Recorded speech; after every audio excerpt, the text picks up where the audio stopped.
কষ্ট দুঃখ নিয়ে আজকের ভিডিওটি শুরু করলাম। কারণ আজকে ঘটে যাওয়া বিমান বিধ্বস্ত হওয়া যে ঘটনাটি, সেই বিষয়টাই আপনাদের মাঝে তুলে ধরবো। তো ভিডিওটা সবাই শেষ পর্যন্ত দেখবেন। দুপুর 1:06 সেই 35 বৎসর পুরনো বিমানটি, যা কিনা এক যুগ আগেই তার ডেড ওভার হয়ে গেছে আকাশে ওড়ার।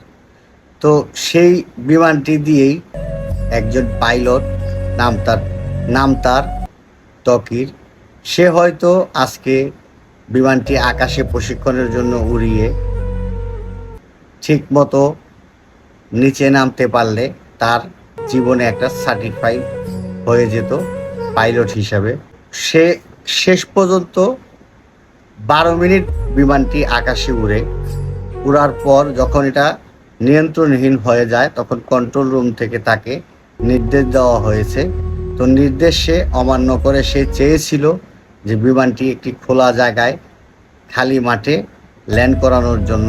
সে চাইলে সে তার প্যারাশুটের মাধ্যমে সে এখান থেকে উড়ে তার জীবনটা সে বাঁচিয়ে নিতে পারত, কিন্তু সে সেটা চেষ্টা না করে সে চাইছে যে একটা খালি জায়গায় বিমানটা ল্যান্ড করালে হয়তো তার ক্ষতি হইতে পারে, আশেপাশে কিছু হবে না। কিন্তু ততক্ষণের ভিতরেই এই বিমানটি উত্তরায় মাইলস্টোন একটি স্কুলে ক্লাস চলাকালীন সময়ে, তো তারা হয়তো ভবিষ্যতে কেউ ইঞ্জিনিয়ার, কেউ ডাক্তার এরকম হবে, তারা এরকম একটা অনাকাঙ্ক্ষিত দুর্ঘটনার মধ্যে কবলিত হবে তারা আশাও করে নাই।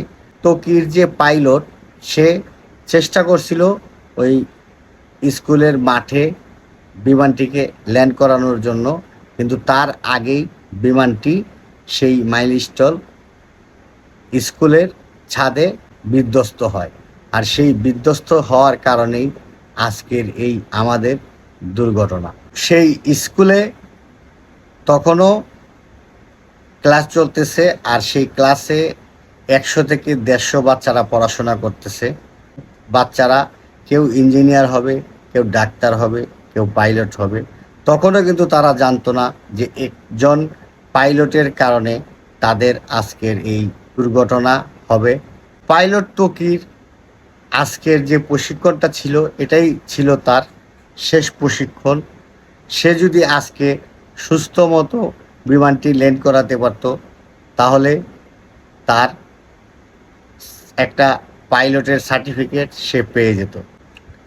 ঘটনাটি ঘটার সাথে সাথেই সেখানে আনুমানিক 25 জনের মতো নিহত হয়, আর আহতের সংখ্যা প্রায় 200-র মতো। তো ঠিক তখন পর্যন্ত পাইলট তকির, তাকে আহত অবস্থায় হাসপাতালে নেওয়া হয়। নেওয়ার পরে তার সেখানে মৃত্যুবরণ করেন। ঘটনাটা ঘটার পর আমি যখন দেখছিলাম রাস্তায় ছোট ছোট বাচ্চারা চিল্লাচিল্লি করতেছে, দৌড়ঝাঁপ করতেছে, আর তাদের শরীর থেকে চামড়াগুলো গলে গলে পড়তেছে, ঠিক এই দৃশ্য দেখার পর কোনো মানুষই সুস্থ থাকতে পারে না। তো যারা নিহত হয়েছেন তাদের আত্মার মাগফিরাত কামনা করি, জান্নাতের উচ্চ মাকাম দান করুক।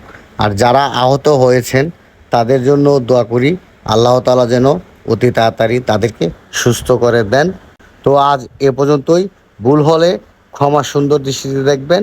আসসালামু আলাইকুম।